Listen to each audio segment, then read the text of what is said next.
ಶಾಸ್ತ್ರಿಗಳು ಹೇಳ್ದ ಹಾಗೆ ಇವ್ರು ಆದಷ್ಟು ಬೇಗ ನಮ್ಮ ಮನೆಗೆ ಬಂದ್ಬಿಡ್ಲಪ್ಪ ದೇವ್ರೆ. ದೇವ್ರೆ, ನಿನಗೆ ತುಪ್ಪದ ದೀಪ ಹಚ್ತೀನಿ, 101 ತೆಂಗಿನಕಾಯಿ ಒಡಿಸ್ತೀನಿ.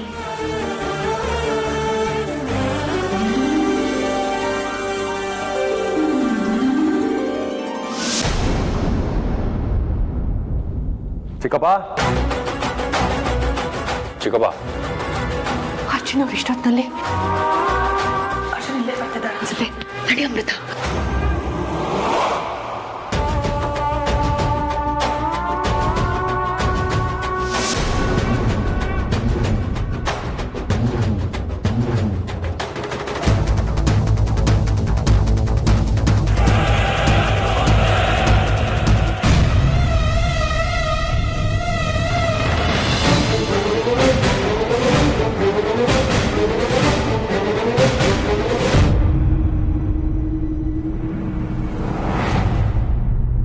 ಏನಿವತ್ತು ಎಲ್ಲ ವಿಚಿತ್ರ ಅನ್ನಿಸ್ತಾ ಇದೆಯಲ್ಲ.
ಶೇಷ, ಏನ್ ಮಾಡೋದೀಗ? ನೋಡೋಣ ಇರು.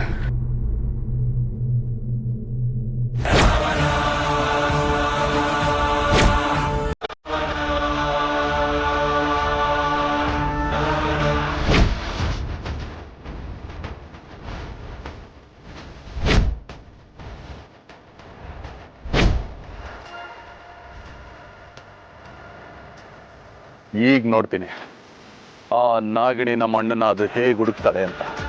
ಅವಳು ಇಷ್ಟಕ್ಕೆ ಸುಮ್ಮನಾಗೋದಿಲ್ಲ, ನನ್ನ ಮೇಲೆ ಮಚ್ಚರ ಮಸಿತಾನೆ ಇರ್ತಾಳೆ. ಆದಷ್ಟು ಬೇಗ ಇವಳೆ ನಾಗಿಣಿ ಅನ್ನೋದನ್ನ ನಮ್ಮ ಮನೆಯವ್ರಿಗೆ ಸಾಕ್ಷಿ ಸಮೇತ ರುಜುವಾತ್ ಪಡಿಸ್ತೀನಿ.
ಹೇಮಾ,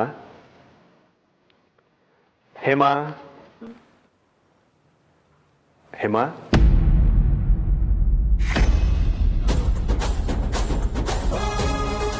ರೀ, ನೀವ್ ಬಂದ್ರಾ?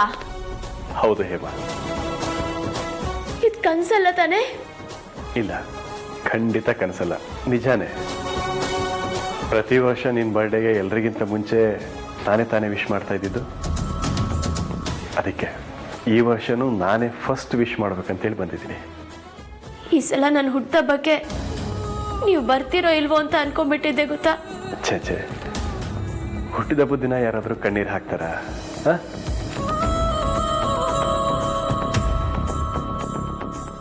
Many many happy returns of the day.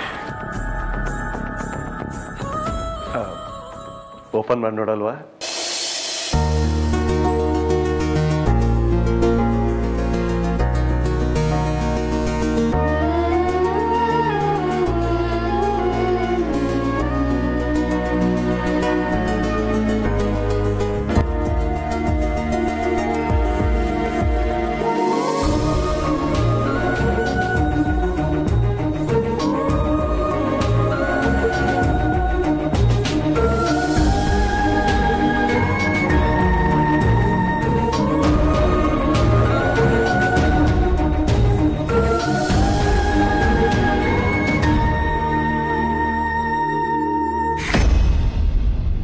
ರೀ ರೀ ಎಲ್ಲಿ ಹೋದ್ರು? ರೀ ರೀ ಎಲ್ಲಿ ಹೋದ್ರು ಇವರು?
ಏಯ್ ನಾಗಿಣಿ, ಏನ್ ಹುಡುಕ್ತಾ ಇದೆಯಾ ನನ್ನ ರೂಮಲ್ಲಿ?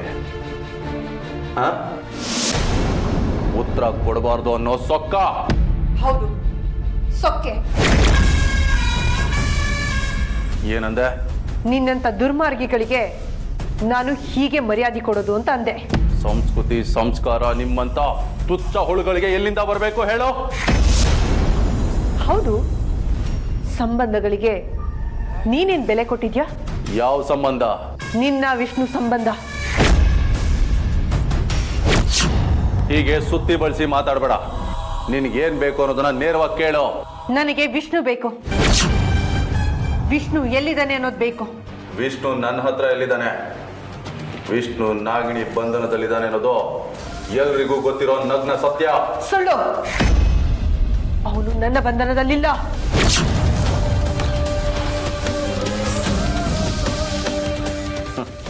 ಹಾಗಾದ್ರೆ ನೀನೇ ನಾಗಿಣಿ ಅನ್ನೋದನ್ನ ಒಪ್ಕೊಂಡಾಯ್ತು.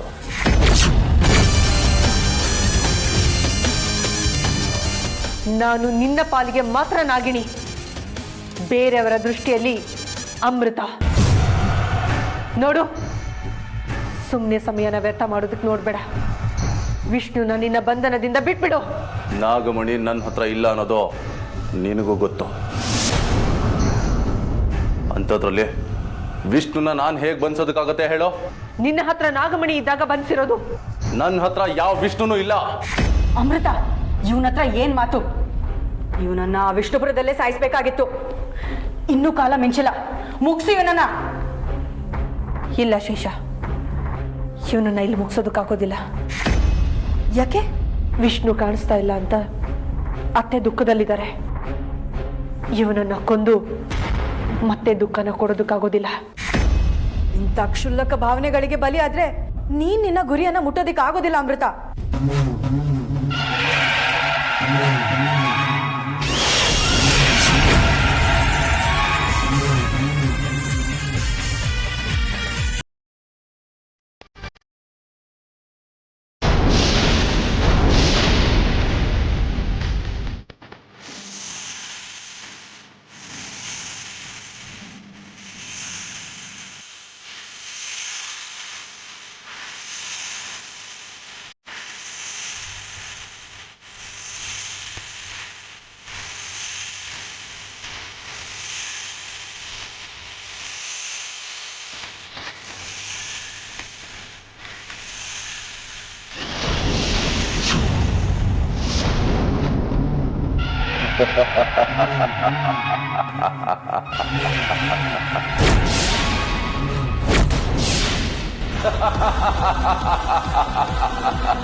ಯಾಕೆ ಆಶ್ಚರ್ಯ ಆಗ್ತಿದ್ಯಾ?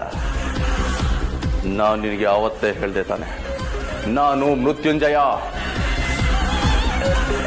ನಿಮ್ಮಿಂದ ನನ್ನನ್ನ ಏನು ಮಾಡೋದಕ್ಕಾಗೋದಿಲ್ಲ ಅಂತ.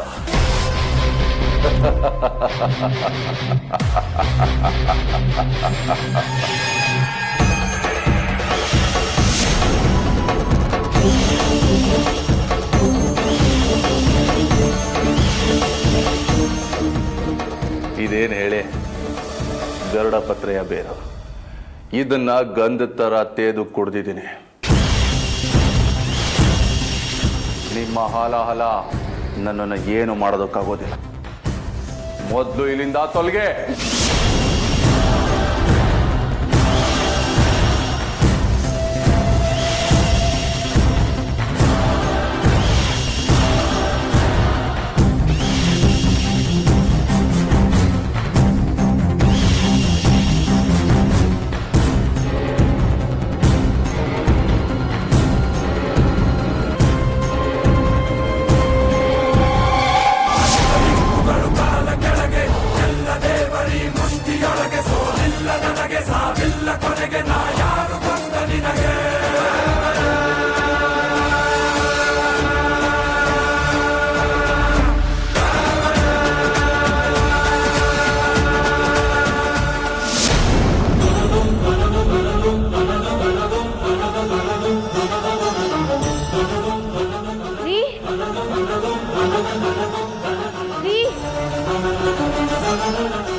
ಎಲ್ಲಿ ಹೋದ್ರಿ ಇವರು?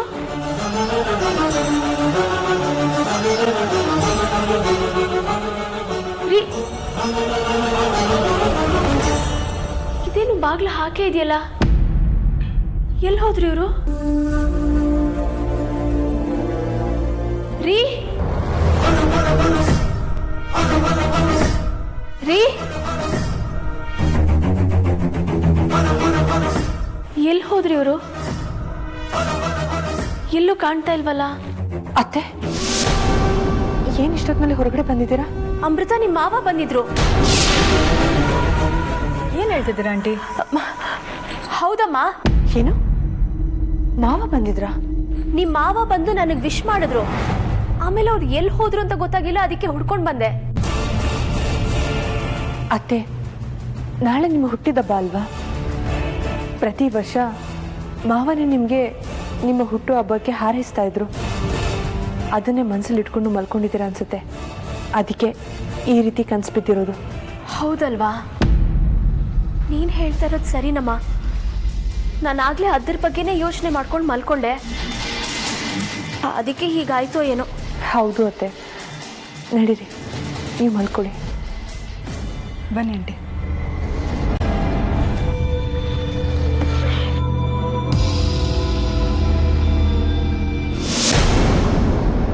ಇವತ್ತಿಂದ ನೀನು ನಿನ್ನನ್ನು ಮರಿಬೇಕು. ನಿನ್ನ ಮುಂದೆ ಗುರಿ ಇದೆ, ನಿನ್ನ ಹಿಂದೆ ಗುರು ಇದ್ದೀನಿ. ಯಾವುದೇ ಕಾರಣಕ್ಕೂ ನಿನ್ನ ಮನಸ್ಸು ಚಂಚಲಗೊಳ್ಳಬಾರದು. ಸಾಧನೆಯ ಹಾದಿಯಲ್ಲಿ ಸಮಸ್ಯೆಗಳು ಸಾವಿರಾರು, ಅಡೆತಡೆಗಳು ನೂರಾರು. ಅದು ಯಾವುದಕ್ಕೂ ನೀನು ವಿಚಲಿತನಾಗಬಾರದು. ದೃಢವಾದ ಶಕ್ತಿ, ನಿಶ್ಚಲವಾದ ಮನಸ್ಸು ಮಾತ್ರ ನಿನ್ನ ಗೆಲುವಿನ ಉತ್ತುಂಗಕ್ಕೆ ಕರ್ಕೊಂಡು ಹೋಗೋದು. ನಿನಗೆ ಆಕರ್ಷಣೆಗಳಾಗಬಾರದು. ಪ್ರತಿಯೊಂದರ ಬಗ್ಗೆ ವಿಕರ್ಷಣೆಗಳು ಮಾತ್ರ ಇರಬೇಕು. ಪರಿಷತ್ ವರ್ಗಗಳನ್ನು ಮೆಟ್ಟಿ ಅವುಗಳನ್ನೇ ನೀನು ಮೆಟ್ಟಲು ಮಾಡಿಕೊಂಡು ಸಾಧನೆಯ ಸಿಂಹಾಸನದಲ್ಲಿ ಕುಳಿತು ಸಿಂಹದಂತೆ ಗರ್ಜಿಸಬೇಕು. ನಿಮ್ಮ ಅಪ್ಪಣೆಯಂತೆ ಆಗಲಿ. ನಿಮ್ಮ ಮಾರ್ಗದರ್ಶನದಲ್ಲೇ ನಾನು ನಡೀತೀನಿ. ನೀನು ಹೋಗಿ ನೀರಿನಲ್ಲಿ 108 ಬಾರಿ ಮುಳುಗಿ ಶುದ್ಧಿಯಾಗಿ ಬಾ. ಆ ನಂತರ ಕೆಲವೊಂದು ಬೀಜ ಮಂತ್ರಗಳನ್ನು ನಾನು ಬೋಧನೆ ಮಾಡುತ್ತೇನೆ. ಹಾಗೆ ಆಗಲಿ ಬಾಬಾ.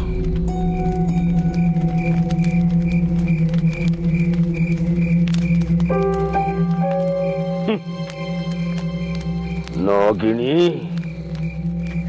ನಾನು ಹೆಣೆದಿರೋ ಸಾವಿನ ಸಂಕೋಲೆಯಿಂದ ನೀನು ಪಾರಾಗೋದಕ್ಕೆ ಸಾಧ್ಯನೇ ಇಲ್ಲ.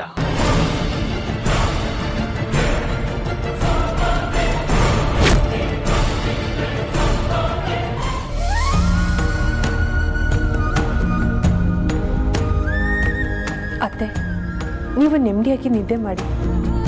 ಅಲ್ಲ ಅಮೃತ, ಅದು ಶಾಸ್ತ್ರಿಗಳು ಹೇಳಿದ್ರು ತಾನೆ, ಹುಟ್ಟೋ ಸೂರ್ಯ ಮಾವನ ಕರ್ಕೊಂಡು ಬರ್ತಾನೆ ಅಂತ.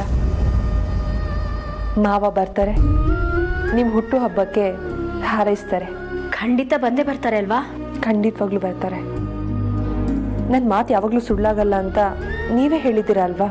ಹೌದಮ್ಮ, ನಿನ್ನ ಮಾತು ಯಾವತ್ತೂ ಸುಳ್ಳಾಗೋದಿಲ್ಲ. ಆಗೋದಿಲ್ಲ ತಾನೆ. ಈಗ ಮಲ್ಕೊಳ್ಳಿ.